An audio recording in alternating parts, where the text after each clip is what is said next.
ones my true love sent to me. What?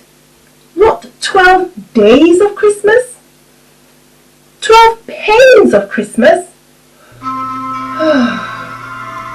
Do you know some health problems happen more commonly around Christmas time? In this video, the 12 pains of Christmas 2020, I'll tell you about some of them, how to prevent them, and how to treat them. By the end of this video, you'll see which of these conditions you might be at risk of and how to deal with them if they develop. If you're looking forward to hearing all about this, make sure you like this video, click the subscribe button and the notification bell so that you know anytime I publish a new video. With that said, let's jump right into the 12 pains of Christmas in this monumentous year 2020.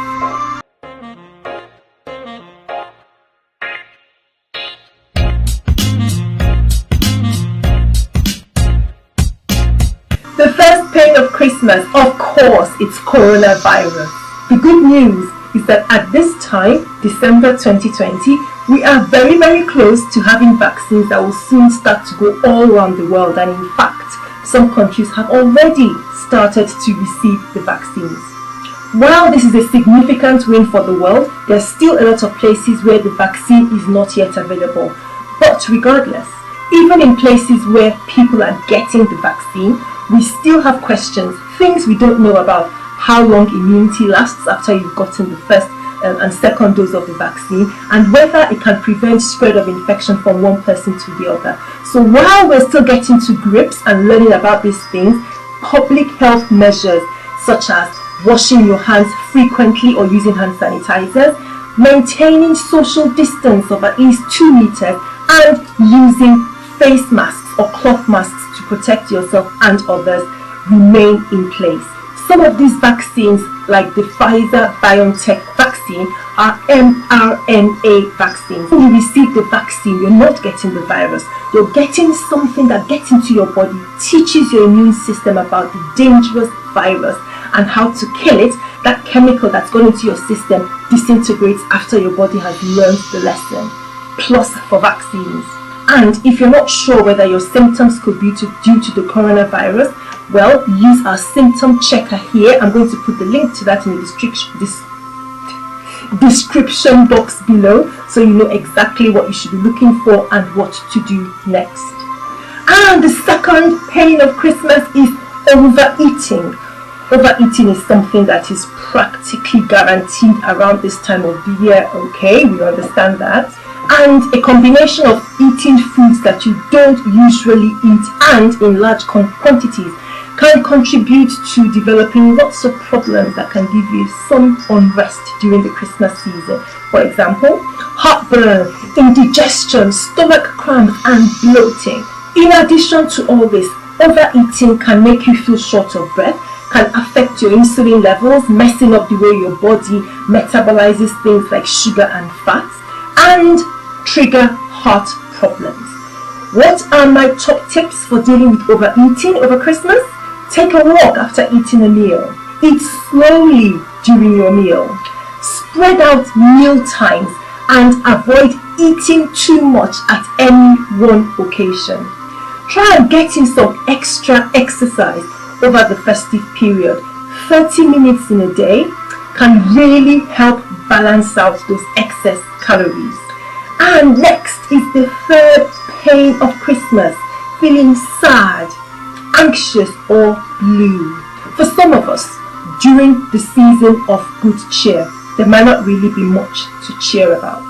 This could be for several reasons. It might be personal, work or business related. It could be something that's happened recently or things that happen close to the time of Christmas, and when it comes round to this time of the year, every single time, memories come back and get you feeling down.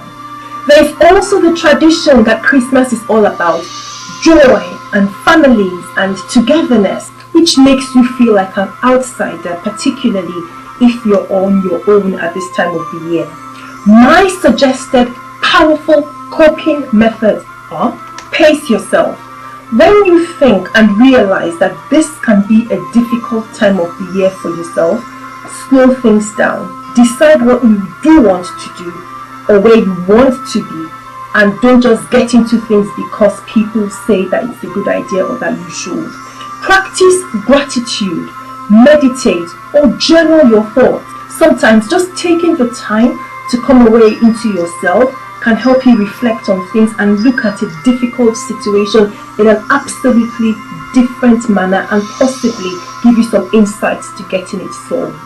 And 3, consider enlisting a buddy, someone you can speak to when you need to talk, and it might be a close friend or family member, a healthcare practitioner or counselor. Examples are people like Samaritans or Mentally Aware NG. As usual, links for these groups in the description box below. And the 4th pain of Christmas, relationship issues. Another thing Christmas does is stir up emotions in our love lives. Some people break up over Christmas.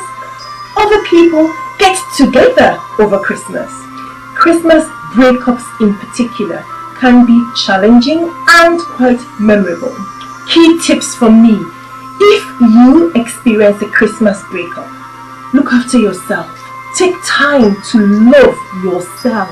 This might be really hard to hear, but a little space in a relationship can give you time to help evaluate and decide what you actually want to be in that relationship with that other person, or just to be in a relationship.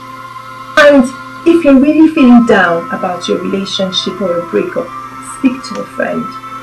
Share the problem with somebody else. Just having a listening ear and somebody supporting you through this time can work wonders.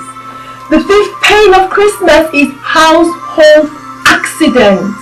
There is lots of cooking, activities, excitement, and all manner of things going on around Christmas. Yes, even in the limited Christmas that we might have around COVID-19, amongst our little bubbles and little groups, there's a lot more activity as we try to mark the Christmas as specially as we can. And while all this can be the great ingredients for a good time, they could also be the setup that you need for household accidents. This could be from the kitchen, where there could be cuts, burns or fires, hot spills from hot liquids, areas where children are playing. So my key tips are to be prepared and consider these in advance. Designate somebody to keep an eye on the kids if you're going to be busy or otherwise engaged. Check and ensure that your house is kid safe, especially if you have very young children, because when everyone's busy trying to get one thing or the other done, it's possible that little kids will get into places or get on top of things that they shouldn't really be doing around the house. Keep a first aid box or toolkit at hand. Have some common over-the-counter remedies to deal with simple injuries like cuts, dressings, plasters, paracetamol, Tylenol and ibuprofen for adults and children, Piriton for allergies, such things that you can get over the counter and keep in the house in a safe place if you need to use them. Hey, you got to this part of the video. Thank you for sticking around. So I would like to know, in your experience, what have been the common health mishaps or health problems that you've experienced or that you've encountered around Christmas? Let me know your thoughts in the comment section below. It could be really interesting. The weirder, the better. So, on to the 6th pain of Christmas, drinking too much alcohol. Another festive indulgence is taking alcohol to celebrate and mark the season, which is all well and good, but some of us don't know when to say no. Of course, in many places with the COVID restrictions that we have, there might be a limit to all the going out and boozing that we would usually see on nights like Christmas Eve or New Year's Eve, but excess drinking when alone or in small groups can still happen. And what are my top tips for how you can deal with this problem? Space the amount you are drinking over time. Taking other non-alcohol liquids in between your beers, lagers or spirits can help reduce the quantity of alcohol you consume over a period. Don't drink on an empty stomach. And if you find that you are struggling with controlling the amount of alcohol that you're taking and drinking quite excessively, please seek help, speak to your healthcare professional or your doctor to get some advice about what to do. And I've put a link in the description box below for this tool, which is really good for you to use to check the amount of units contained in your alcohol. And the seventh pain of Christmas is accidents again, but this time it's road traffic and vehicle accidents around the world, and for different slightly related reasons. This appears to be another common healthcare related event that happens during Christmas. In some cases it could be weather related, in other cases it might be carelessness with driving, or because people are driving under the influence of alcohol or drugs. My advice: remember to drive only when you think it's safe for you to be on the road, and don't drive if you've been using alcohol, prescribed medication that could affect your judgment when driving, or you're in an emotional state where it might be difficult for you to make the right judgments when you're driving. Guys, the eighth pain of Christmas is physical or sexual assault or domestic violence. This is one of the very ugly underbellies of the festive season, and particularly in this period where the global pandemic has created all manner of restrictions of movement, but also caused a change in people's employment circumstances. So people have lost their jobs and they're staying at home, allowing domestic violence to flare up in particular because they're in closed confines. Again, excessive alcohol or using drugs can trigger violent outbursts that end up in physical or sexual assaults around this period. Our health and social services simply have to be prepared and aware that these conditions can increase during this period, both over Christmas and because of the pandemic. Services for sexual assault assessment and help are open over the Christmas and holiday period, and I have a link in the description box below, so just check that out if you need to find a specific area in your state. Nearly there, my friends. It's the ninth pain of Christmas, a heart attack. In a heart attack, the muscles of the heart die. This usually happens because of blockage of the blood supply to the muscles of that part of the heart. It is common in older people who suffer from problems like high blood pressure, people who are diabetic, those who smoke, who are overweight, and have pre-existing heart conditions.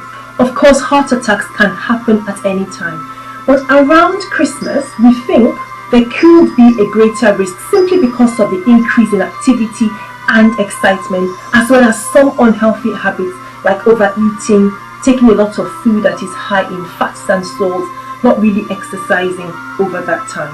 What are my tips for handling this? Be aware if you or a relative have conditions or risk factors that could make having a heart attack around this time more likely.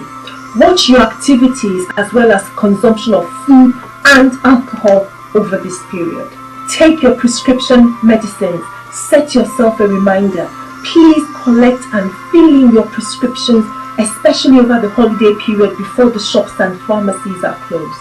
One of the common symptoms of a heart attack could be chest tightness, pain, or something that feels like indigestion. So it could make you think that, oh, it's just a little bit of heartburn and indigestion for what you've just had to eat.